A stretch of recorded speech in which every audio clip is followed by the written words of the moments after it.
हमारे व्रज के श्री कुंभन दास, नाम सुना है, कथा में सुना। श्री कुंभन दास जी अपनी पत्नी के साथ पहली बार श्रीमद वल्लभाचार्य जी के दर्शन करने के लिए गिरिराज जी गए। सब लोग ध्यान से सुनो। महाप्रभु श्री वल्लभाचार्य जी से शरणागति लेने के लिए गए, ब्रह्म संबंध लेने के लिए गए हैं। और जैसे ही महाप्रभु श्री वल्लभाचार्य जी का दर्शन किया, श्री चतुर्भुज दास, श्री कुंभन दास जी देख करके इतने आनंदित हो गए, चरणों में प्रणाम किया। प्रणाम करके महाप्रभु जी ने तुरंत दोनों की ओर देख करके कहा, पति पत्नी दोनों दंपति थे, क्या इच्छा है मन में? बंधुओं, कभी अगर संत जन, कभी भक्त जन, कभी भजनानंदी महात्मा आपके प्रणाम को स्वीकार करके या आपको देख करके ये कह दे क्या इच्छा है, तो कहीं ना कहीं अपने ऊपर प्रश्न चिन्ह उठाना, शायद मेरे अंदर कामनाएं बहुत हैं इसलिए उन्होंने ऐसा कहा। क्या इच्छा है मन में? कुंभन दास जी तो रोने लगे कि मैं इतनी इच्छाओं से युक्त हूं कि मुझे देखते ही कुछ बात नहीं करी, ये बोलने लगे कि क्या इच्छा है मन में बताओ। कुंभन दास जी तो हाथ जोड़ करके रुदन करने लगे।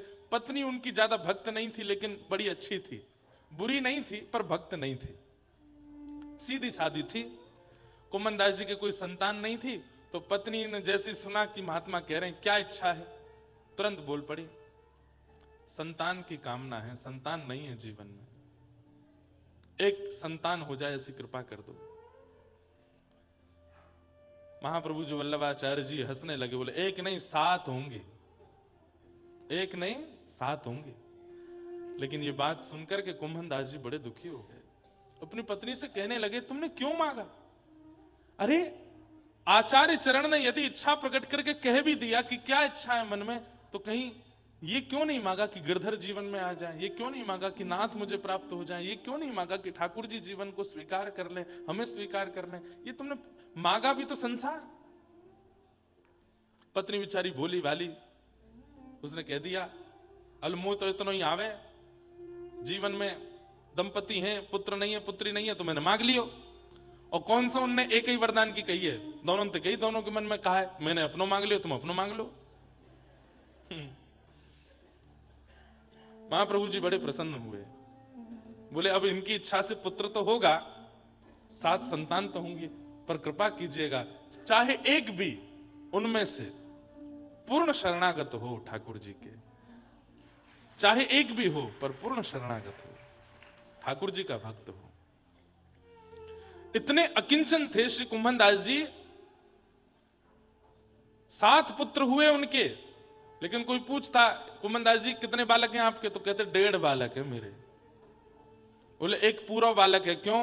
चतुर्भुज दास पूरा भक्त है, सुबह से शाम तक ठाकुर जी की आराधना करे, वो तो मेरा पूरा बालक है। और एक आधो बालक है। बोले क्यों? बोले मंदिर ना जावे, कथा वथा नहीं सुने, पर गौ सेवा करे, हमारे आधो बालक है। तो पूरे कितने? बोले बाकी के मेरे पुत्र नहीं है। क्यों? बोले ना मंदिर जावे, ना कथा सुने, ना गैया सेवा करें, 1.5 बालक है मेरे। कृष्ण प्रिय लग गए हैं, राम प्रिय लग गए हैं, नाम प्रिय लग गया है, सत्संग प्रिय लग गया है, तो संसार नीरस लगेगा। हमको लगता है, कब लगता है पता है? जब कथा सुनते हैं उतनी देर नीरस लगता है। और जैसे ही कथा में 1 बजता है, कहां है भंडारा, कहां बनो है आज, कहां मिलेगो। 7 दिन तक तो यही लगता रहेगा कि 7वां दिन नहीं आवे, कथा पूरी नहीं होवे, लेकिन 7वां दिन आते ही लगेगा चलें भैया वापस घर। हाँ भाई बेटा, 7 दिन के लिए दुकान तुम्हारे भरोसे छोड़ के गए, कितनी कमाई करी बताओ। आपकी स्थिति पर मैं आपको डांट रहा हूं नहीं, मैं अपने ऊपर भी कह रहा हूं, हम भी ऐसे ही हैं। हाँ, पर बहुत कथाएं कर करके थोड़े थोड़े कभी कभी बहुत ज्यादा नीरसता आ जाती है संसार के प्रति। लेकिन अभी अच्छे से ठाकुर जी प्रिय लगे नहीं है, इसलिए संसार की बहुत विषय स्थिति प्रिय लग रही है। पर राम जी से तुलसीदास जी तो हट करके कह रहे हैं कि जिस राम नाम को गाकर के सबने आपके चरणों की प्राप्ति कर ली, बस वही मुझे दीजिए और कुछ नहीं चाहिए। एक बड़ी मधुर कथा है, मैं सुनाता हूं। एक तो आजकल ऐसा है कि हम कोई भी नई लीला कथा कुछ सुना देते हैं, वो इतनी ज्यादा सब सुन लेते हैं कि फिर कथा में हमको लगती है सुनी भैया, इसको क्या सुनाए दोबारा।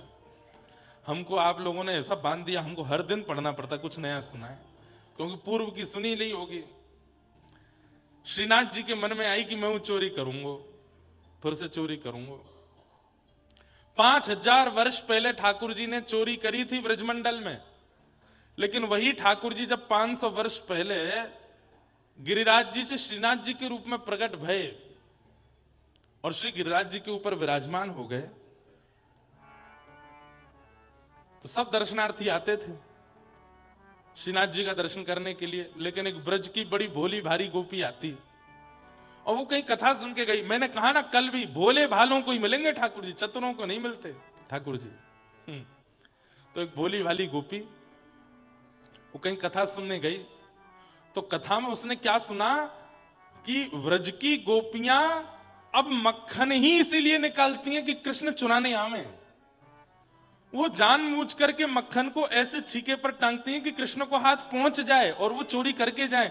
संसार को तो ये दिखाती है कि हमको बहुत बुरा लगता है कि कृष्ण हमारे यहाँ चोरी करते हैं, पर जब मक्खन निकालती हैं तो मन में यही भाव रहता है उनके अंदर कि कन्हैया आवे, चोरी करके जावे, तभी हमको सुख मिलेगा। कभी मक्खन निकालते निकालते उसमें केसर पधरा देती हैं, कभी उसमें मिश्री पधरा देती हैं, कभी उसमें सुगंधित गुलाब जल पधरा देती हैं। क्यों? श्याम सुंदर आएंगे, पाएंगे तो उनको सुख मिलेगा। और जब चोरी करके ठाकुर जी चले जाते हैं तो शिकायत करने जाती हैं गोपियां यशोदा मैया के पास। वत्सान मुंचन क्वचित समय क्रोश संजात हास, मैया अपने लाला को समझा लो, बहुत बिगड़ गए ये। यशोदा मैया के सामने जाके इतनी क्रूर बन जाती हैं और घर लौट करके जब आती हैं तो एक दूसरे से कहती आती हैं, अच्छा लगा ना। श्याम सुंदर को बुलाए करके जब यशोदा डांट रही, कैसा छोटा सा कितना मधुर लग रहा, कल के और बढ़िया वारो मक्खन निकालेंगी और ऐसी जगह धरेंगी कि खिड़की से सुगंधी चली जाए। अरे सुगंधी नहीं जाए तो ये बानर आदि देख करके जाके कृष्ण को संकेत कर दें कि वहां बहुत बढ़िया वारो मक्खन निकलो है लाला, वहीं चलेंगे चोरी करवे। ये गोपियां जानबूझ करके मक्खन निकालती हैं और ऐसी जगह रखती हैं कि ठाकुर जी चोरी करें, क्योंकि इनकी इच्छा है। अब यही कथा एक गोपी सुन रही थी, भोली भारी गोपी। उसने सुना कि गोपियां मक्खन इसलिए निकाल करके छीके पर रखती हैं कि श्याम सुंदर आवेंगे और चोरी करेंगे। आज उस गोपी के मन में आया 500 साल पहले इसी कलिकाल में, उसने आज तक तो मक्खन बिलोया था, दही बिलोई थी पति परिवार के लिए, लेकिन आज पहली बार बिलो रही है श्रीनाथ जी के लिए। और बिलोते बिलोते मन में भाव आ रहा है, ऐसा मधुर मक्खन है श्याम सुंदर, कभी मेरे यहां भी आके पाए के जाओ। सुंदर मक्खन को बढ़िया हंडी में लगायो, छीके पर रखो। अब चिंता कर रही है, छीको बहुत ऊंचो है, कहीं ऊंचे छीके को देख करके ठाकुर जी लौट तो नहीं जाएंगे। नहीं, क्या को नीचे कर दूं, थोड़ा नीचे कर दे, नहीं और नीचे कर दूं। एक डंडा लेके आई, वहीं पास में धर दियो, मन करेगा तो यहीं फोड़ के खा लेंगे। आसपास कुछ ऐसी सामग्री रखी कि कहीं भागने की इच्छा करेंगे तो कोई सामग्री गिरेगी तो आवाज आएगी तो मुझको पता चल जाएगी कि आए थे। सब व्यवस्था ऐसी करी है कि श्याम सुंदर आम है। एक दिन, 2 दिन, 3 दिन, 4 दिन, 10 दिन निकल गए, ठाकुर जी नहीं आए। कोई रात्रि में आवाज नहीं आई, छीको ज्यों को त्यों है, डंडा वहीं को वहीं रखो है। तो मन में विचार करने लगी, श्याम सुंदर आ नहीं रहे, ऐसा है सके इतने व्यस्त हैं, उनको पता नहीं होगी कि मैंने मक्खन निकालो, उनको बताया हूं। तो छीके को अपने सिर पे लेकर के मंदिर दर्शन करवे जावे और दूर खड़ी खड़ी छीके को ऐसे ऊपर को मुख जो है ठाकुर जी की ओर करे, बढ़िया वारो मक्खन है लाला। धोरी गैया चर के आवे गिरिराज जी पे, ऐसी बढ़िया बढ़िया औषधि खा के आवे और फिर बाकी औषधि पेट में जाए करके दूध बने, वासों में दूध निकारूं, दही जमाऊं, वहां से मक्खन निकारूं। मक्खन धरो है, यहां में केसर भी है, मिश्री भी है, लाला आ जा। ठाकुर जी को जाकर के उसने ऐसा लोभ दिया कि सामने खड़े हुए श्रीनाथ जी के मुंह से लार टपकने लगी। और ठाकुर जी तो मूर्तिमंत खड़े हैं। कुंभन दास जी ये सामने बैठ करके मंजीरा बजाए कीर्तन कर रहे थे ठाकुर जी का। कीर्तन करते करते इनकी नजर ऊपर गई तो मूर्तिमंत ठाकुर जी के जब होठों से लार टपकती भाई देखी तो ये नीचे से देख करके बोले, जय जय कहा भयो? तो इशारे में बोले, पर्दा कर तब बताऊंगा। पर्दा कियो, भीतर जाके पूछो कहा भयो जय जय। अब भीतर नहीं जाते थे, बाहर से ही दर्शन करते थे। बोले गोपी है, ऐसा मधुर मक्खन निकाल के लावे और पीछे तो लोभ दे करके मुंह को दिखावे। मेरा तो मन है रो बाकी आंखों मक्खन खा लो। अरे कौन सी गोपी, मुंह को पता बताओ, बात मक्खन मैं ले आऊंगा और हमारी इतनी बड़ी रसोई घर है, यहां बढ़िया मक्खन निकलवाए के भोग लगवाए दूंगा। ठाकुर जी बोले, वाह में स्वाद नहीं आवे।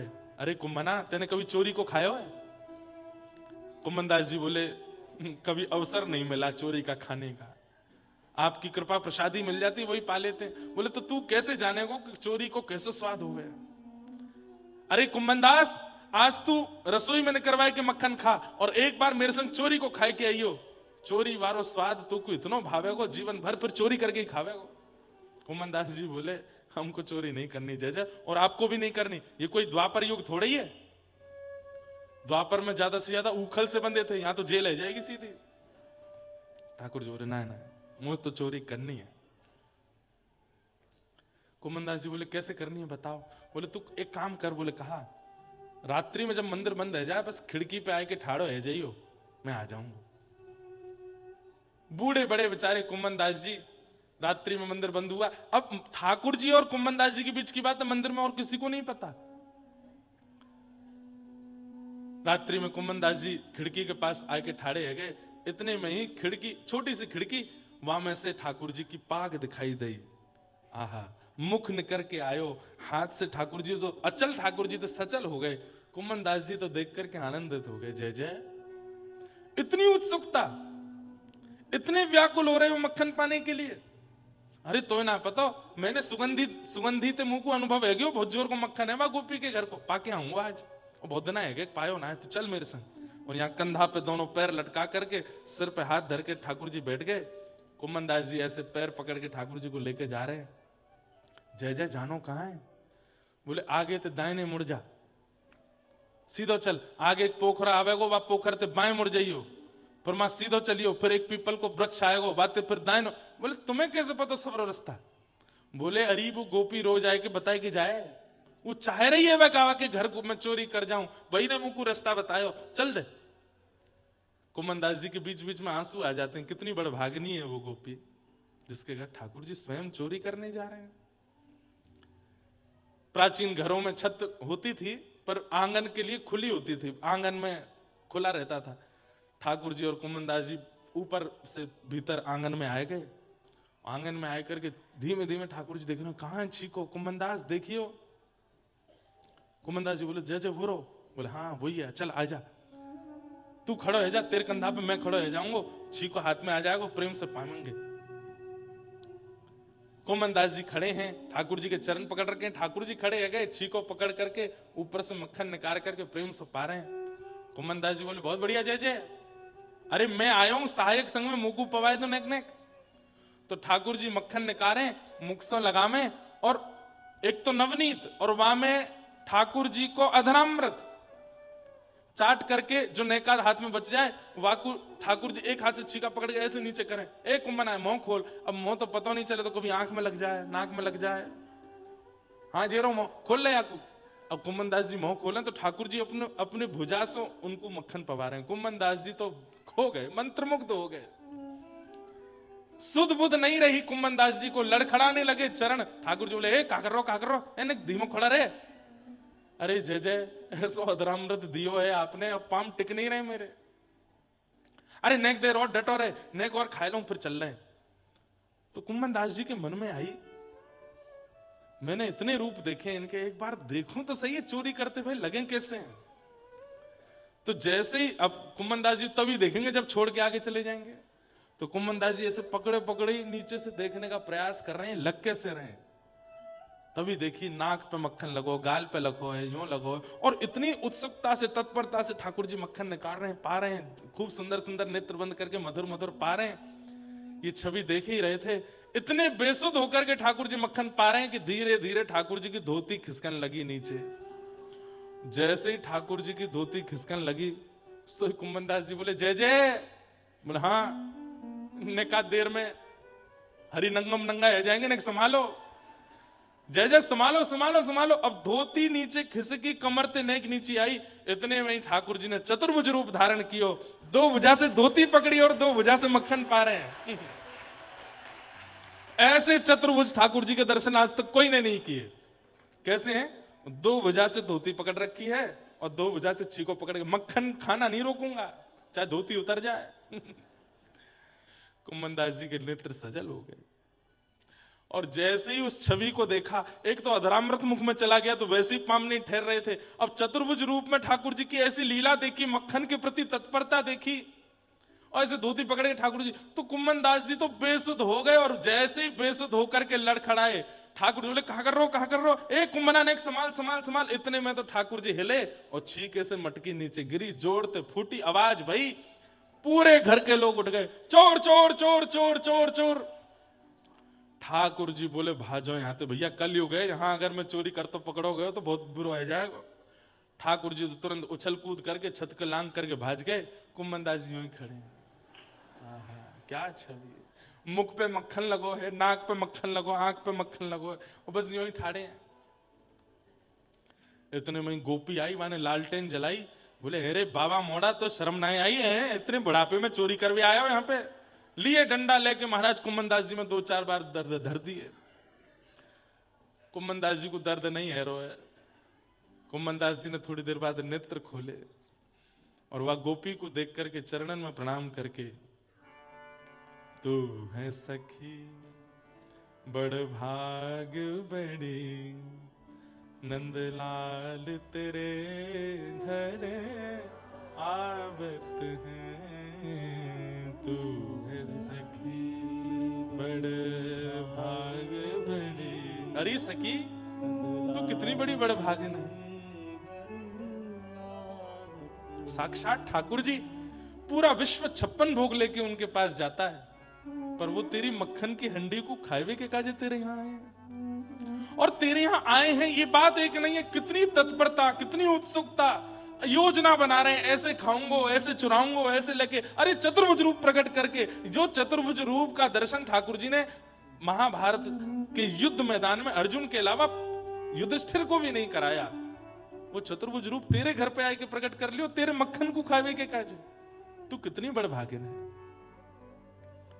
तू अपनो श्रृंगार करत है, तू अपनो श्रृंगार करत है, ये दर्पण हाथ दिखावत है, दर्पण हाथ दिखावत है।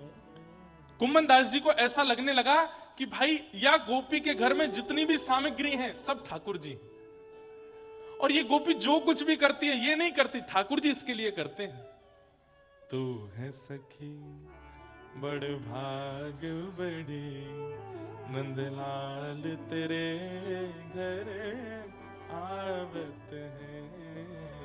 तू है सखी बड़ भाग बड़ी, नंदलाल तेरे घर आवत है। निज कर गूथ सुमन के गजरा, निज कर गूथ सुमन के गजरा, ये अपने ही हाथ पहरावत है, अपने हाथ पहरावत है। कुंभन दास लाल गिरधर के, कुंभन दास लाल गिरधर, ये तो तेरे ही हाथ बिकावत है, तेरे हाथ। कुम्मन दास जी कह रहे हैं ऐसे प्रेमी भक्त अगर ठाकुर जी को पकड़ करके कहीं बेकऊ आएंगे ना, ठाकुर जी बिक भी जाएंगे। बोले तू जैसे चाहेगा वैसे दर ले लूंगा भैया, रहूंगा तेरे सुख में, रहूंगा तेरे आनंद में, रहूंगा तेरे उत्साह में। कुम्मन दास जी तो गोपी के पांव छू रहे हैं, गोपी ले लेकर के डंडा मारे हैं, बाबा तो शर्म ना आई है, बुढ़ापे में चोरी कर भी आयो। कुम्मन दास जी कह रहे तू को कहा बताऊं, मैं नहीं आयो, मुंह को लायो गयो यहाँ पे, कौन लेके आयो, तू मानेगी नहीं कौन लेके आयो। बोले नहीं नहीं बताओ कौन लेके आयो। चतुर्भुज चोट्टा। चोट्टा ब्रज भाषा में कहते हैं चोर को, किसको कहते हैं, चतुर्भुज चोट्टा। ठाकुर जी आए, अब वो गोपी तो मान ही नहीं पा रही है। कुम्मन दास जी बस उसी छवि का चिंतन करते हुए जा रहे हैं, तभी आगे एक कदम वृक्ष के नीचे ठाकुर जी बैठे। कुम्मन दास जी बोले जय जय, बहुत बढ़िया करी हैं, चोरी कराए हुए ले गए, कुछ तो भाग गए माते, मुंह छोड़े आए। ए तो तू काय को चोरी करवे गयो कि मैं भाव में निमग्न हेवे गयो। अरे मैंने तुमको मक्खन खवायो, चतुर्भुज रूप धारण कियो, ये भाव रखवे की जगह तो जमुना जी किनारे कल्ले पर्वत पे बैठ कल्ले चोरी में भाव करेगा तो फिर मरेगा। कुंभन दास जी ने चरणों में प्रणाम किया। आप आश्चर्य करेंगे, ठाकुर जी बोले कुंभना एक तो कुछ शुभ समाचार देनो। बोले कहा तेरी बहू ने अबई अबई एक लाला को जन्म दियो है घर में। ठाकुर जी समाचार कुंभन दास जी को दे रहे हैं कि तुम्हारे घर अभी एक बालक का जन्म हुआ है। बिना बालक का मुख देखे ही चतुर्भुज श्री कुंभन दास जी ने अपने उस पुत्र का नाम चतुर्भुज दास रखा। क्यों? आज मैंने चतुर्भुज रूप का दर्शन किया है, मेरे पुत्र का नाम चतुर्भुज दास है। जिन श्री चतुर्भुज दास जी ने अद्भुत पद गाया, गोवर्धन वासी सांवरे, गोवर्धन वासी लाल तुम बिन रयो न जाए, गोवर्धन वासी। अद्भुत है भैया, ठाकुर जी बड़े प्रेमी हैं। इसलिए किम श्रेय, राक्षसों के लिए नहीं आए ठाकुर जी। ये चोरी ऐसी चोरी वैकुंठ में कर पाएंगे ठाकुर जी? वाके लिया तो ब्रज में ही आना पड़ेगा, वाके लिया तो वृंदावन ही आना पड़ेगा। इसलिए ठाकुर जी आए। शास्त्र सारः क, इन शास्त्रों का सार क्या है? अष्टादश पुराणेषु व्यासस्य वचनद्वयम् परोपकार पुण्याय पापाय परपीडनम। हमारे 18 पुराणों में 2 ही बात प्रधानता है, बहुत ध्यान से सुनो। परोपकार पुण्याय, दूसरे की सहायता करना, इससे बड़ा कोई पुण्य नहीं हो सकता। और अपने लिए जो चीज बुरी लगती है वो किसी के साथ करना, इससे बड़ा कोई पाप नहीं। इन 2 बातों का ध्यान रखो। स्व अवतार प्रयोजनम, भगवान के इतने भिन्न भिन्न अवतारों का प्रयोजन क्या है? बार बार रूप बदल के क्यों आते हैं? ठाकुर जी अपनी व्यापकता सिद्ध कर रहे हैं। वो केवल पक्षधर नहीं है, केवल मानव बनकर के मानवों के पक्षधर नहीं है। ठाकुर जी कह रहे हैं जड़ चेतन सबका मैं स्वामी हूं। यहां पर ठाकुर जी वृक्ष बनकर के मानो संपूर्ण वृक्ष प्रजाति को भी आश्वासन दे रहे हैं कि मैं तुम्हारे रूप में, अरण्य के रूप में हूं। इसलिए तुम ये मत सोचना मैं केवल मानवों का नाथ हूं, मैं सबका नाथ हूं। इसलिए ठाकुर जी सर्व व्यापकता में मछली भी बनते हैं, कछुआ भी बनते हैं, नृसिंह भी बनते हैं, बराह भी बनते हैं, अरण्य भी बनते हैं। सबरे रूप ठाकुर जी ने धारण किए ताकि सबकी आराधन का केंद्र मैं बन जाऊं। कहीं कोई ये ना सोच ले कि मैं केवल मानवों का नाथ हूं, सबका नाथ हूं। किम कर्म, ठाकुर जी करते क्या है? ठाकुर जी करते क्या हैं? गौ ब्राह्मण संत प्रतिपालक हैं। ठाकुर जी गौ ब्राह्मण संत और भक्तों के पालन करते हैं, उसी के लिए ठाकुर जी आते हैं। के अवतारश्च, अवतारा यशंखेय। ठाकुर जी के कितने अवतार हैं? कोई 1 आध 2 10 नहीं है, अनंत हैं। ठाकुर जी इस समय भी कहीं ना कहीं अवतार लेकर के कोई लीला कर ही रहे होंगे। अवतार असंख्य हैं। और अंतिम प्रश्न किया, धर्म कम शरणम गतः। ठाकुर जी के जाने के बाद धर्म किसकी शरण में गया? हमारी और आपकी शरण में है। हम सबकी शरण में ठाकुर जी ने धर्म को छोड़ा है। इसलिए कहा धर्मो रक्षति रक्षतः, धर्म की रक्षा तुम करो। क्यों? ठाकुर जी ने तुम्हारे लिए धर्म स्थापित किया। पिता ने पुत्र के लिए घर बनाया, अब पिता के जाने के बाद पूरे घर का अधिकार पुत्र के पास है। हम सब ठाकुर जी के तनु हैं, पुत्र हैं। ठाकुर जी के जाने के पश्चात धर्म की रक्षा करना, सेवा करना, ये मेरा और आपका कर्तव्य है, अधिकार है। ये 6 प्रश्न, अब इनका विस्तार से वाचन करते हुए श्री सूत जी महाराज कथा सुना रहे हैं। सबसे पहले अपने गुरुदेव को वंदन किया, अपने गुरु को वंदन किया। गुरु कौन है? श्री सुखदेव जी महाराज। यम प्रव्रजन्तमनुपेतमपेत कृत्यम द्वैपायनो विरह कातरया जुहाव पुत्रेति तन्मयतया तर्वोऽभिनेदुः तम सर्वभूत हृदयं मुनिमानतोऽस्मि। बोलो श्री सुखदेव जी महाराज की। श्री सूत जी महाराज वे अपने गुरु के रूप में श्री सुखदेव जी को मानते हैं। क्यों? बोले जब शुकाचार्य जी परीक्षित को कथा सुना रहे थे तो सूत जी कहते हैं मैं भी वहां बैठा था और बैठ करके मैंने कथाएं तो बहुत बार सुनी, पर जब से सुखदेव जी के मुख से निर्झरित कथा का मैंने आस्वादन किया, तब से मुझे भागवत सार समझ आने लगा। इसलिए भागवत का गुरु मैं उन्हीं को मानता हूं। इसलिए सुखदेव जी मेरे गुरु।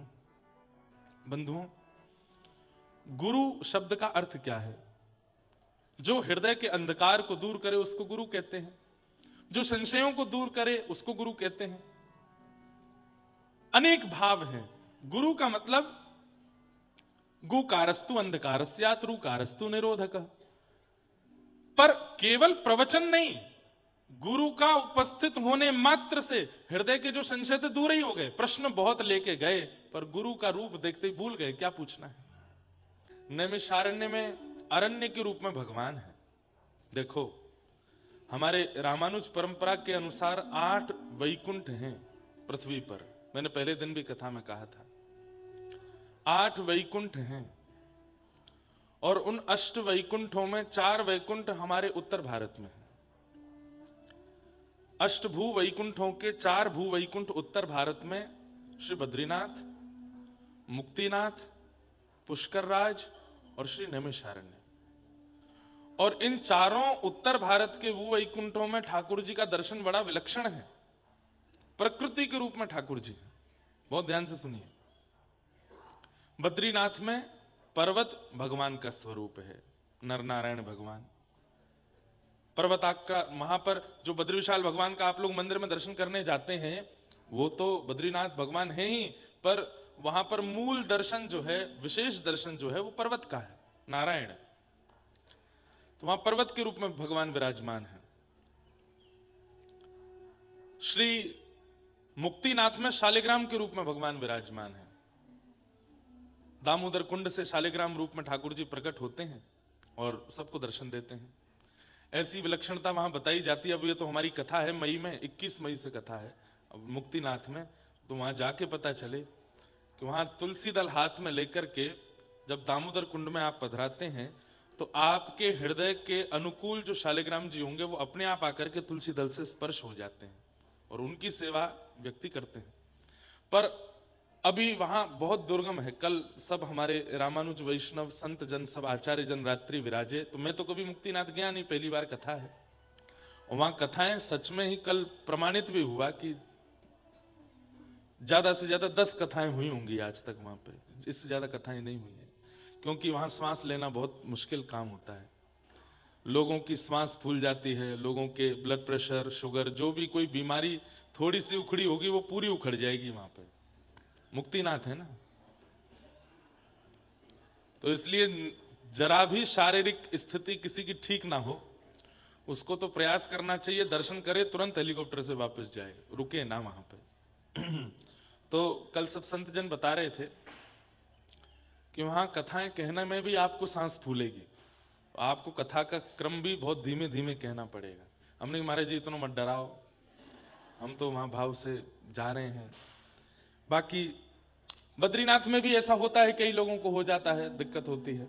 पर हम कभी कभी मन में विचार करते हैं, टूरिस्ट प्लेस जो हमारे भारत में है, उनमें पहाड़ी टूरिस्ट प्लेस जो हैं, वो कई टूरिस्ट जगह बद्रीनाथ और मुक्तिनाथ से भी ज्यादा ऊंचाई पर है, वहां लोगों को दिक्कत नहीं होती। लेकिन बद्रीनाथ ज्यादा से ज्यादा 10-11 हजार फीट पर होंगे, वहां लोगों की सांस फूल जाती है, वहां लोगों की बीमारी आ जाती है। तो कहीं ना कहीं अधिकार अनधिकार का वहां पर ध्यान रखा जाता होगा। कोई अनधिकारी होता होगा तो फिर उसको ठाकुर जी कहें तुम नीचे ही जाओ, तुम यहां मत रहो। और ऐसा भी नहीं है कि अधिकार अनधिकार, हो सकता है ठाकुर जी को यह कहना हो भैया तुम यहां ज्यादा देर रहोगे तो वैराग्य आ जाएगा, जीव कल्याण, परिवार का कल्याण, मानव कल्याण तुमसे नहीं बन पाएगा, इसलिए ठाकुर जी बीमार करके नीचे ही भेज देते हैं, जाओ अभी तुमको बहुत काम करने हैं, यहां ज्यादा रुकोगे तो वैराग्यवंत हो जाओगे, इसलिए ठाकुर जी भेज देते होंगे। तो मुक्तिनाथ में शालिग्राम के रूप में भगवान विराजमान है। पुष्कर में सरोवर के रूप में भगवान विराजमान है। पुष्कर राज में जो सरोवर है वो साक्षात नारायण है। और नैमिषारण्य में वन के रूप में भगवान विराजमान है। यहां कोई मंदिर तो बहुत सारे हैं, पर विशेष रूप से नैमिषारण्य में कहा जाए कि यही मंदिर है, यही दर्शन करना है, ऐसा नहीं, सब जगह है, बहुत सारे मंदिर है, सब जगह दर्शन करो। मूल रूप से ये पूरा नैमिषारण्य मंदिर है और यहां पर ठाकुर जी यहाँ के वृक्ष ही हैं। अभी हमारे नंदू भैया कह रहे हैं कि कल कोई लता नृत्य कर रही थी, क्यों नहीं करेंगे? ठाकुर जी हैं, और ठाकुर जी को कीर्तन होगा और सुंदर ताल बजेगी तो ठाकुर जी तो नाचेंगे, ठाकुर जी तो आनंद करेंगे। यहाँ के वृक्ष और अरण्य ही अरण्य नारायण है। अच्छा, हाँ हाँ हाँ हाँ हाँ। अच्छा, ठाकुर जी की कला है, वो एक हाथ से भी नाच लेते हैं। वो कह रहे हैं कि केवल एक कभी आप हमारे व्रज के साहित्य को देखेंगे, स्वामी श्री हरदास जी महाराज प्रिया प्रियतम दोनों सामने खड़े हैं, दोनों में होड़ा होड़ी हो रही है कि कौन बढ़िया नृत्य करेगा। तो श्री प्रिया जी अपने चरणन से नृत्य कर रही हैं, हाथ नहीं हिला रही, केवल चरण हिला रही। इतने में ठाकुर जी आए, बोले कि मैं दोनों हाथ नहीं, केवल एक हाथ से ही नाच के दिखाऊंगा। सो ठाकुर जी एक हाथ से ही ऐसी भाव भंगिमा बना रहे हैं, तो ऐसा क्या कि एक भुजा से ठाकुर जी नृत्य कर रहे हो, सोचें पूरा हिल जाऊंगा तो डर के मारे भाग नहीं जाए कि हुआ आगो, इसलिए एक भुजा से ही ठाकुर जी अपना नृत्य प्रस्तुत कर रहे हैं। यहाँ का अरण्य ही परमात्मा है, ये अरण्य नारायण है। बोलो अरण्य नारायण भगवान की। अरण्य किसको कहते हैं? जंगल को, जंगल को ही अरण्य कहते हैं। तो नैमिषारण्य का अरण्य ही परमात्मा है। तो ऐसे अरण्य नारायण भगवान की गोद में हम आप सब लोग बैठे हैं और मधुर भागवती कथा का रसस्वादन पान कर रहे हैं। आज तृतीय दिवस की कथा है। हमें तो इतना आनंद, इतना सुख मिल रहा है कथा सुनाने में, और सबसे बढ़िया हम आप लोगों को एक चीज का कष्ट हो रहा है, पर हमको बड़ा सुख है उस बात का। हम ज्यादा यहाँ किसी से मिल नहीं रहे, चकाचक आनंद कर रहे हैं, आराम कर रहे हैं। नहीं तो सब जगह कथाओं में ऐसा होता है कि अच्छा देखो, आपको लगता हो क्यों नहीं मिल रहे, अरे हम पिछले 1.5-2 वर्ष से आराम ही नहीं कर पाए हैं, पर हमारे महंत जी ने बढ़िया व्यवस्था करी। वो महाराज जी चक आप तो आराम करो यहाँ पे, तो बढ़िया हम कुछ ग्रंथ भी पढ़ लेते हैं। एक हमारा स्वभाव पता नहीं क्यों हम सब मंच से बता देते हैं, एक मनोभाव से कुछ मन के विचार भी लिख करके किताब भी लिख रहे हैं, तो थोड़ा उसका भी समय मिल जाता है। तो कोई ऐसा विशेष भाव नहीं है, केवल अपने मन के भाव हैं, उसमें मन के विचार हैं। आज के युवाओं के लिए कैसी कैसी परिस्थितियां जीवन में आती हैं, उन जीवन की परिस्थितियों को कैसे अनुभव करना चाहिए, माता पिता के प्रति संबंध की भावना कैसी होनी चाहिए, जीवन की कैसी, तो ऐसे करके कुछ भाव प्रस्तुत करने का उसके लिए भी समय मिल रहा है। थोड़ा हमारे मित्रजन सब, हमारे भाई बंधु सब संगीतकार और हमारे सब पंडित जी लोग हैं, इनसे भी हम मिल नहीं पाते, बैठ नहीं पाते, इनके साथ भी बैठ करके इनके मनोभाव सुनने का भी अवसर मिल रहा है। तो हमारा थोड़ा मी टाइम चल रहा है नैमिषारण्य में। तो इसलिए हमको आनंद आ रहा है। दूसरा, यहाँ ज्यादा भीड़ आ नहीं पा रही, लोग बागों को अब आने में भी थोड़ी लग रहा होगा बहुत दूर है, जैसा भी है, तो हम थोड़े सुख में हैं यहाँ पे आज, और थोड़े से अवकाश में रहेंगे, कल मिलेंगे फिर सबसे। तो आज का और अवकाश हमको चाहिए। वैसे भी आज यहाँ 84 कोस की परिक्रमा प्रारंभ हो रही है नैमिषारण्य की, आज भी भीड़ भाड़ खूब है। कल से थोड़ा और शांति रहेगी, तो यहाँ का भ्रमण और लोगों से मिलने का क्रम रखेंगे। तो बहुत जरूरी है, जग की सेवा हम व्यास मंच से कर रहे हैं। 3 बातों का ध्यान रखिएगा जीवन में, भक्ति के पथ पर 3 चीजों का विशेष ध्यान रखो। जग की सेवा, खोज अपनी प्रीत हरि से कीजिए। ये 3 बातें आपके चित्त में हों तो आप भक्ति पथिक हो। सबसे पहले जग की सेवा, तो व्यासपीठ से हम जग की सेवा कर ले रहे हैं, पर दूसरा काम हमसे नहीं हो पा रहा था, खोज अपनी, वो एकांत में ही होता है। समाज में बैठ करके अपनी खोज नहीं होती, दूसरों की खोज चलती रहती है। ये तो ऐसा है, ये तो वैसा है, इसके अंदर तो क्रोध है, इसके अंदर काम है, इसके अंदर लोभ है, इसके अंदर मोह है। एकांत में जब व्यक्ति बैठता है तो 2 काम होते हैं, या तो वो विषय का चिंतन करेगा या अपने अवगुणों का चिंतन करेगा। इसलिए हमारे शास्त्रों में एक बात और आचार्य चरण कहते हैं कि आपका भजन कितना आपके जीवन को लग रहा है, ये एकांत में बैठ के पता चलेगा। एकांत में बैठ करके अपने आप चिंतन कीजिए क्या आ रहा है मन में। और एक बात और सुनिए, पवित्र नदी के तट पर हिमालय की गोद में बैठ करके तो हर किसी को भजन हो जाएगा। अपने घर के कमरे में बैठ करके, बिस्तर पर बैठ करके, अकेले बैठ के चिंतन करो। वहां यदि विषय चिंतन हो रहा है तो इसका मतलब आपका भजन उचित नहीं है। एकांत में स्वयं से पूछिए, क्या आता है मन में भाव, किसके प्रति क्रोध, किसके प्रति काम, किसके प्रति इच्छा, ईर्ष्या, लोभ, ये सब यदि एकांत में उत्पन्न हो रहा है तो इसका मतलब भजन नहीं है आपका। तो जग की सेवा खोज अपनी प्रीत हरि से कीजिए, जिंदगी का राज है यह जानकर जी लीजिए, जिंदगानी का खिला मधुवन किसी का है दिया, मैं नहीं मेरा नहीं यह तन किसी का है दिया। बहुत सुंदर पद है, पूज्य पिताजी महाराज अपनी कथा में गाते हैं। मैं नहीं मेरा नहीं यह तन किसी का है दिया, जो भी अपने पास है यह धन किसी का है दिया, देने वाले ने दिया वह भी दिया किस शान से। देने वाला हमेशा देने में कुछ ना कुछ कंजूसी जरूर करेगा, लेकिन ठाकुर जी ने देने में बिल्कुल कंजूसी नहीं करी।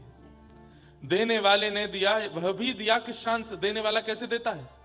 व्यक्ति 50,000 की गड्डी भी देता है तो फटे पुराने नोटों को बीच में डाल देता है, ताकि एक तरफ से गिनेगा तो फटे नोट बीच के उसको पता नहीं चलेगा। बैंक में भी दे आते हैं ऐसे, इतने चतुर हैं हम लोग।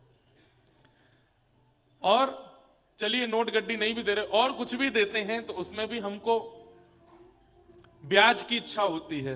और किसी किसी को ब्याज की इच्छा भी नहीं है, फटे पुराने नोट भी नहीं दिए, तो उसको ये इच्छा रहती है कि ये जब इस वस्तु का इस्तेमाल करे तो ये बात कोड करके कहे कि मैंने दिया है। मुंह फुलाए बैठ गए पीछे, इधर देखो, यहां देखो, वहां नहीं देखो, इधर देखो, कथा सुनो ध्यान से। क्या है गो भैया, कौन रो है? यहां देखो, इधर देखो, कथा सुनो आप लोग भाव से। ठाकुर जी कृपा है, कोई ठाकुर जी की स्मृति में रो रहे होंगे। तो मैं क्या बता रहा था, क्या बता रहा था मैं?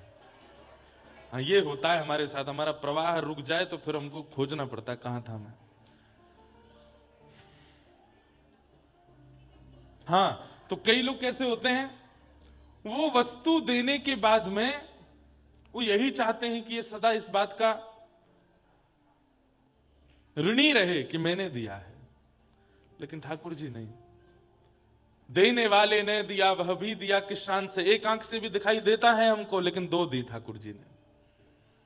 एक कान से भी सुनाई देता है, लेकिन दो दिए। एक हाथ से ही कर्म करते हैं हम, दो दिए।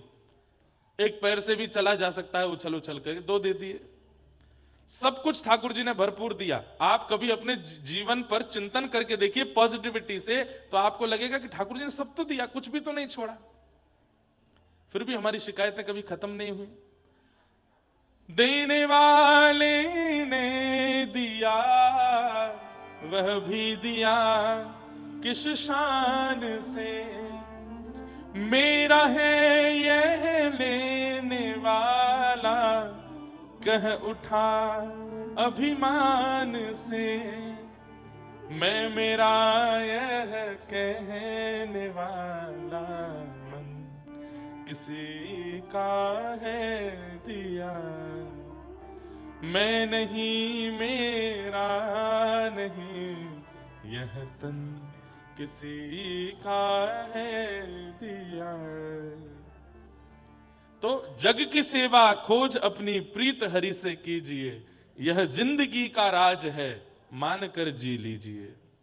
ये तीन चीजें अपने जीवन में ले आइए। जिंदगानी का खिला मधुवन किसी का है दिया। बंधु, आज ना एक बात हम आपको निवेदन करें, आपको भी, आस्था पे देखने वालों को भी और भक्ति पथिकों को भी। गोस्वामी तुलसीदास जी महाराज कृत ये विनय पत्रिका है, आज ही अपने घर पर मंगा लीजिए, या तो स्वयं मंगा लीजिए, नहीं तो खरीद लीजिए, जैसे भी आपको ऑनलाइन। और नित्य विनय पत्रिका में वर्णित एक पद आपको पढ़ना है। इतना अद्भुत है, इतना सुंदर है, इतना आनंदमय है कि आप सुख में भर जाएंगे। ऐसे ऐसे भाव उद्गार श्री गोस्वामी जी के यहां पर प्रकट हुए हैं अब मैं अभी मंच पे आता हूं तो रोज यहीं से नैमिषारण्य से शुरू किया है, विनय पत्रिका कहीं से भी खोल करके एक कोई भाव जरूर पढ़ता हूं। एक इतना सुंदर भाव अभी अभी पढ़ने में आया कि गोस्वामी तुलसीदास जी कह रहे हैं कि राम नाम मुझे मीठा नहीं लगा, इसलिए संसार मुझे मीठा लग रहा है। यदि राम का नाम मुझे मीठा लगा होता तो संसार की नीरसता का मुझे अनुभव हो गया होता। संसार नीरस क्यों नहीं लगता है, संसार इतना रस में क्यों लगता है? क्योंकि राम रस अभी मुख पर आया नहीं है, इसलिए संसार मीठा लग रहा है। हमने पूरा नहीं पढ़ा, केवल एक लाइन ही पढ़ी, उसी से ही मुझे भाव आ गया मन में कि ये उचित है। तो बड़े मन के भाव हैं। कल हम लोग बड़े प्रेम और भाव से भागवत जी के द्वितीय दिवस में मंगलाचरण श्रवण कर रहे थे और भागवत जी के 3 श्लोकों का, प्रारंभ के श्लोकों का हमने श्रवण किया। अब आगे के प्रसंग में प्रवेश करते हैं, बड़े प्रेम और भाव से सब लोग श्रवण करेंगे। नैमिषेयनमिक्षेत्रे ऋषयः सौनकादयः सत्रं स्वर्गाय लोकाय सहस्त्र सम्मासत। नैमिषे अनमिष क्षेत्रे। अनमिष किसको कहते हैं? बहुत ध्यान से सुनिएगा। नैमिषारण्य अनमिष क्षेत्र क्यों बन गया? बोले क्योंकि सूत जी महाराज जब सौनकादि ऋषियों के सामने बैठकर के कथा सुना रहे थे तो सारे 88,000 सौनकादि ऋषि अनमिष हो गए। अनमिष किसको कहते हैं? निमिष कहते हैं पलकों को, इनको निमिष कहते हैं। और देवताओं की पलक नहीं होती, पर ऐसा बोलते हैं कि देवताओं की पलक नहीं होती, तो मुझे बहुत लगता है कितने विचित्र लगते होंगे देवता बिना पलक के। पर बात ऐसी है कि पलक तो होती है पर वो झपकते नहीं है। हम लोग बहुत झपकते रहते हैं, बार बार पलक झपकते रहते हैं। झपकने का मतलब क्या है? ध्यान केंद्रित नहीं है, इसलिए बार बार पलक झपकते रहते हैं। बहुत कम पलक झपकते हैं देवता, इसलिए उनको अनमिष कहा जाता है। कहते हैं कि ये सौनकादि ऋषि मानव कल्याण के लिए जो यज्ञ कर रहे थे अनमिष होकर के कर रहे थे, मतलब बिना ध्यान भंग हुए कर रहे थे, इसलिए नैमिषे अनमिष क्षेत्रे, अनमिष हो गया नैमिषारण्य। सत्रम स्वर्गाय लोकाय सहस्त्रम सम्मासत। स्वर्गाय, यहां स्वर्ग की प्राप्ति की भावना नहीं है। स्वर्ग भी जिस लोक का गायन करे, ऐसे वैकुंठ लोक की प्राप्ति हम मानवों को कैसे हो, उसके लिए वे सब यज्ञ कर रहे थे। तभी वहां सूत जी का आगमन हुआ और सूत जी से सौनकादि ऋषियों ने 6 प्रश्न किए। किम श्रेय शास्त्र सारः का स्व अवतार प्रयोजनम, किम कर्म के अवतारस्य धर्मः कम शरणम गतः। ये 6 प्रश्न है। सबसे पहला, किम श्रेय, भगवान के अवतार का श्रेय किसको जाता है? ठाकुर जी किसके लिए अवतार लेते हैं? राक्षसों के लिए लेते हैं कि भक्तों के लिए लेते हैं? पहला प्रश्न। दूसरा प्रश्न, शास्त्र सारः क, हमारे हिंदू वैदिक सनातन धर्म में इतने शास्त्र हैं, इन सब शास्त्रों का सार क्या है? तीसरा प्रश्न, के अवतारश्च, भगवान के अवतार कितने हैं? चौथा प्रश्न, स्व अवतार प्रयोजनम, भगवान बार बार रूप क्यों बदलते हैं अवतार में, प्रयोजन क्या है? कभी राम बन के आते हैं, कभी कृष्ण बन के आते हैं, कभी परशुराम बन के आते हैं, कभी बराह बन के आते हैं, कभी नृसिंह बन के आते हैं, कभी कछुआ बन के आते हैं। इतने रूप क्यों बदलते हैं ठाकुर जी? जब सारे काम ठाकुर जी एक ही रूप में कर सकते हैं तो फिर बार बार रूप क्यों बदलते हैं? उनका प्रयोजन क्या है? किम कर्म, भगवान का कर्म क्या है? ठाकुर जी को कर्म गति तो होती नहीं, फिर उनका कर्म क्या है? और अंतिम प्रश्न, धर्म कम शरणम गतः, ठाकुर जी धर्म स्थापित करके गए, ठाकुर जी के जाने के बाद धर्म किसकी शरण में गया? कल रात्रि में हम जगन्नाथ मंदिर में बैठे थे, क्या अद्भुत वहां शास्त्रार्थ चल रहा था महापुरुषों में, और ऐसे ऐसे विषयों को लेकर के उनमें चर्चा चल रही थी कि सुनने वालों को बड़ा आनंद आ रहा था। हम 10-15 लोग ही बैठे थे वहां, खूब बढ़िया सुख मिल रहा था और शास्त्र मंथन वहां हो रहा था। शास्त्रों के नए नए भाव वे कहीं से कुछ ना कुछ कहे जा रहे थे। ठाकुर जी ने ऐसा कैसे कर दिया, भगवान ऐसे कैसे हो सकते हैं, ये काम कैसे कर दिया, सब बातें कही जा रही थी। अच्छा आनंद सुख मिल रहा था। तो ये 6 प्रश्न हैं, इन्हीं 6 प्रश्नों में कथा सुनाई गई। पहला प्रश्न क्या है? किम श्रेय, भगवान के अवतार का श्रेय किसको जाता है? किसके लिए ठाकुर जी अवतार लेते हैं? भक्तों के लिए कि राक्षसों के लिए? भक्तों के लिए।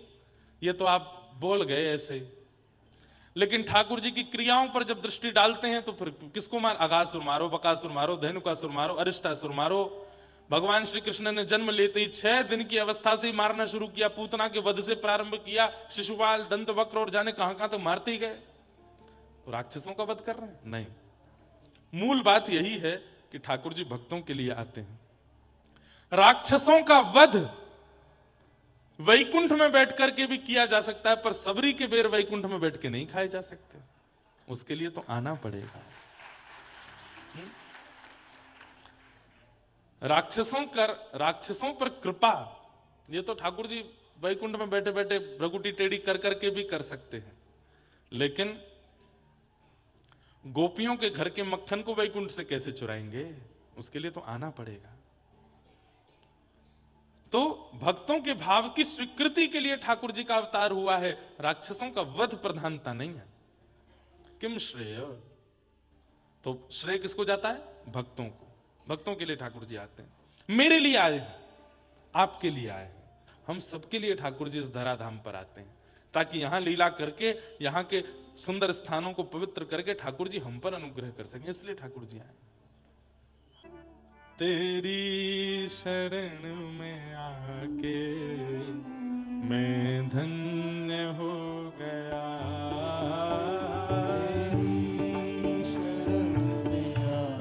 अपने गुरुदेव का स्मरण करते हुए गाओ। और कोई गुरु नहीं है तो कृष्णम वंदे जगत गुरु का स्मरण करो। तेरी शरण में आके मैं धन्य हो गया,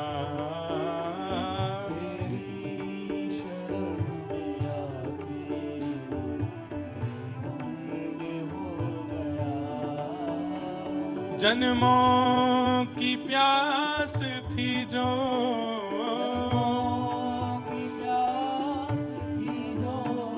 जन्मों की प्यास थी जो,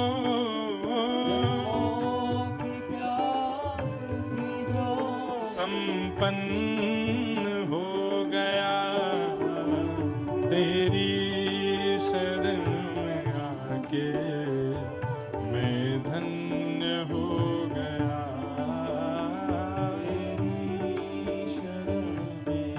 करताल बजा के गाओ। वो तुझको अपना बना के मैं धन्य हो गया,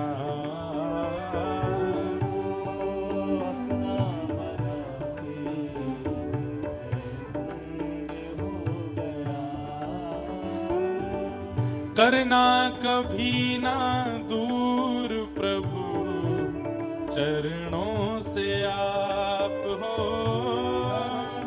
कभी ना दूर प्रभु चरणों से आप हो, करना कभी ना दूर प्रभु चरणों से आप हो,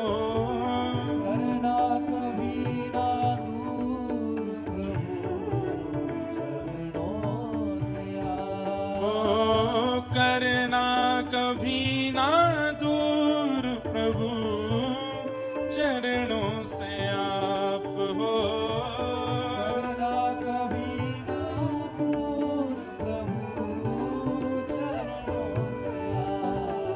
हो चरणों के ही सहारे, चरणों के ही सहारे, चरणों के ही सहारे, चरणों के ही सहारे मैं भव पार हो गया,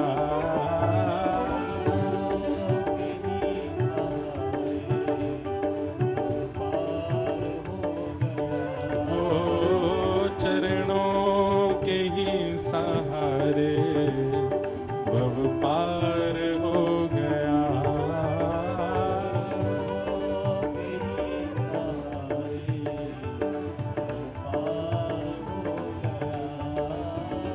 जन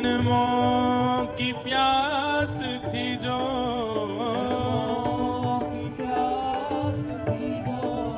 जन्मों की प्यास थी जो,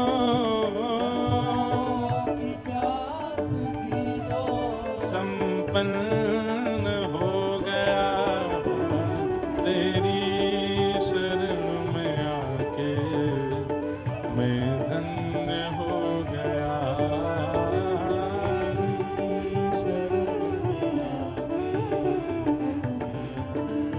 श्री सद्गुरुदेव भगवान की।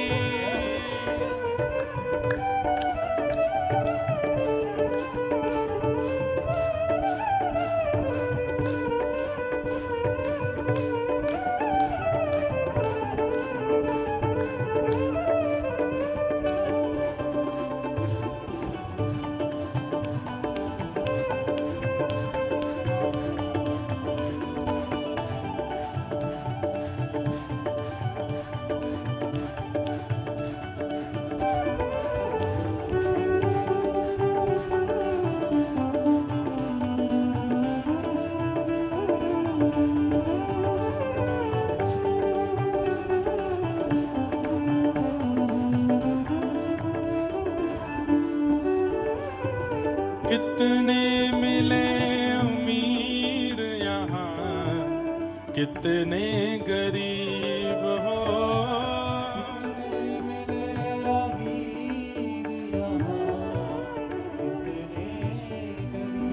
हाँ कितने मिले अमीर यहाँ, कितने गरीब हो,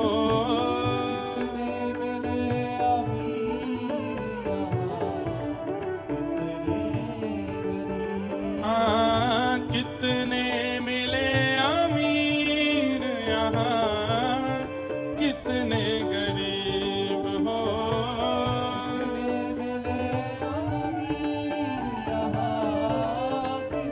पर हे मेरे सद्गुरुदेव भगवान, वो पर आप मिल गए तो, पर आप मिल गए तो, पर आप मिल गए तो, पर आप मिल गए तो, धनवान हो गया।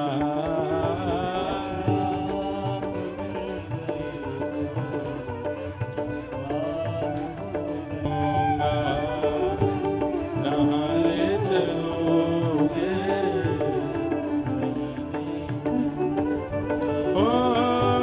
जहाँ नाथ रख दोगे,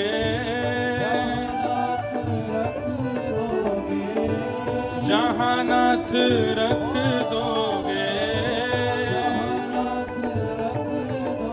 ओ वहीं मैं रहूँगा, जहाँ ले चलोगे वहीं मैं चलूँगा।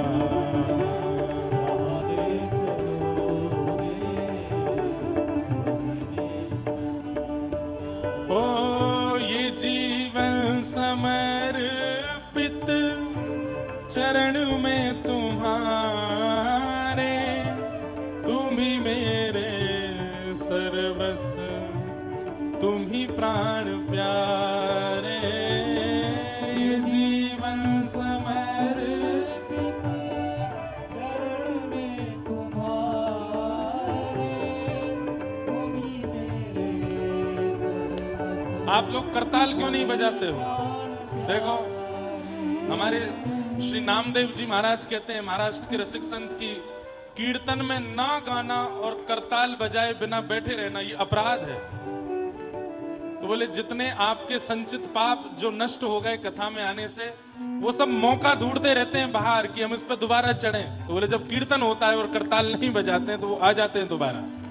ये जीवन समर्पित चरण में तुम्हारे, तुम ही मेरे सर्वस्व, तुम ही प्राण प्यारे।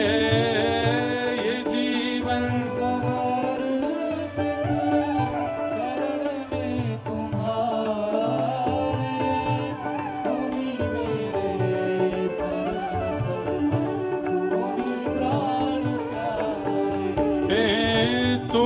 छोड़ कर नाथ,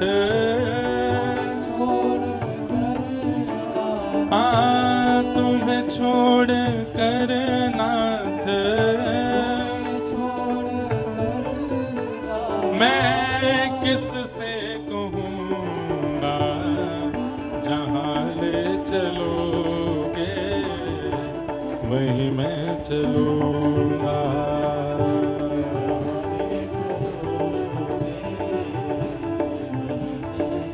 राधे राधे गोविंद गोविंद राधे, हे भजो राधे राधे गोविंद गोविंद राधे, गोविंद राधे गोपाल राधे, हे भजो गोविंद राधे गोपाल राधे,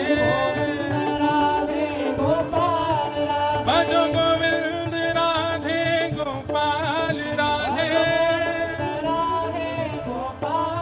हे भजो गोविंद राधे गोपाल राधे, हे भजो हाँ भजो भजो राधे राधे गोविंद गोविंद राधे।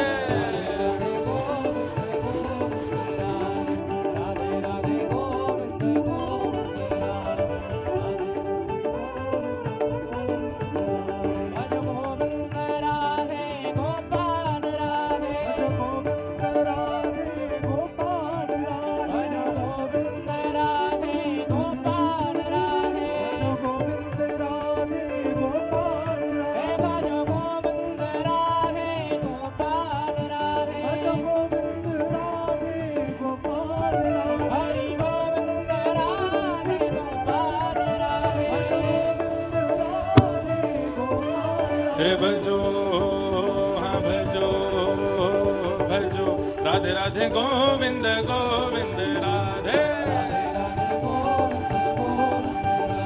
हे राधे राधे गोविंद गोविंद राधे, हरि गोविंद राधे गोपाल राधे, गोविंद राधे गोपाल राधे, हरि गोविंद राधे गोपाल राधे, हरि गोविंद राधे गोपाल राधे, ओ रसिया को मोहल्ला न्यारो री, रसिया को मोहल्ला न्यारो री। देखो हमारे यहाँ होली के दिन शुरू हो गए, पर आप दोनों को नृत्य करते देख रसिया आए गए हो मन में। ओ रसिया को मोहल्ला न्यारो री, रसिया को मोहल्ला न्यारो री, अरे हारे रसिया को, हारे रसिया को, हम कहेंगे हारे रसिया को, आप कहोगे हम में रसिया को, हारे रसिया को, हारे रसिया को, मोहल्ला न्यारो री, रसिया को मोहल्ला न्यारो री, रसिया को मोहल्ला न्यारो री। कैसे? ऊंचे पे नंदगाम बसत है, ऊंचे पे नंदगाम बसत है, ऊंचे पे नंदगाम बसत है, ऊंचे पे नंदगाम बसत है। अरे हाँ हमारे रसिया, हमारे रसिया, ऊंचे पे नंदगाम बसत है, ऊंचे पे नंदगाम, जहाँ ठाड़ो है वंशी वारो, जहाँ ठाड़ो है मुरली वारो, है रसिया को, रसिया को, ओ रसिया को, मोहल्ला न्यारो री रसिया को रसिया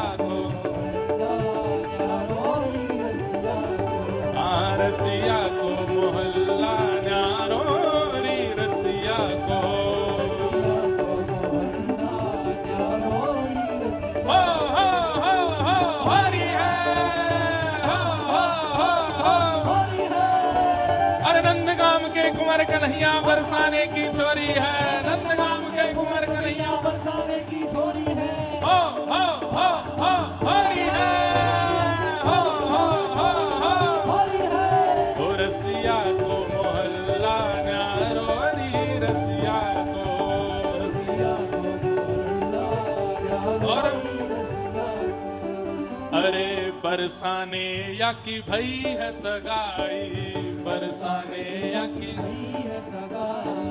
बरसाने या की भई है सगाई बरसाने या की अरे हाँ रसिया हाँ प्यारे रसिया बरसाने या की भई है सगाई बरसाने ये तो श्यामा को है घरवारो ये तो श्यामा को है ये तो राधा को है घरवारो ये तो ओ रसिया को मोहल्ला न्यारो री रसिया को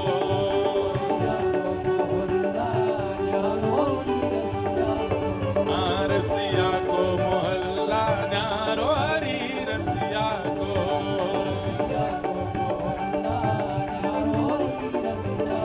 अरे हारे रसिया को अरे रसिया को अरे प्यारे रसिया को अरे भोरे रसिया को मोहल्ला न्यारो री रसिया को मोहल्ला न्यारो री रसिया को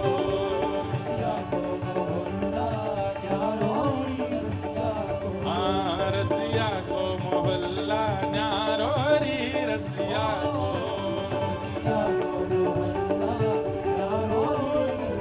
जो कान्हा मेरो काम न जाने देखो ब्रजवासी को छेड़ना नहीं चाहिए। अब रसिया मैं तो सीधी सादी कथा कह रहा हूं गुरुदेव की वंदना कर रहा हूं पर गुरुदेव ऐसे रीझ गए बोले कि भैया होरी के दिना चलने ये पूरा अरण्य है हम तो आमे नंदगाम मोहल्ला तो ये ठाकुर जी को दूसरों नैमिषारण्य मोहल्ला है यहाँ के सब वृक्ष वल्लरी बोले भैया हम लोग ओ भैया देवता ने धीमो यहाँ के सब वृक्ष वल्लरी बोले कि भैया हमें केवल कथा सुना में वैराग्य करा में कोई हमें रंग ही नहीं लगावे कोई रसिया गावे ही ना यहाँ आकर के तो हमने की नहीं रसिया तो गाए दे हो जो कान्हा मेरो गाम न जाने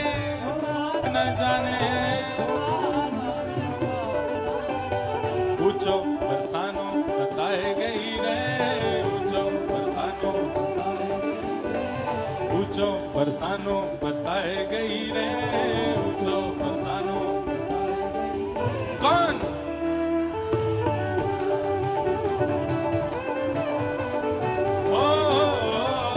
बरसाने की छोरी राधा गोरी गोरी बरसाने की छोरी वो करके इशारों बुलाए गई रे करके इशारों हाँ करके इशारों बुलाए गई रे करके इशारों कौन बरसाने की छोरी राधा गोरी गोरी बरसाने की छोरी बोल होरी के रसिया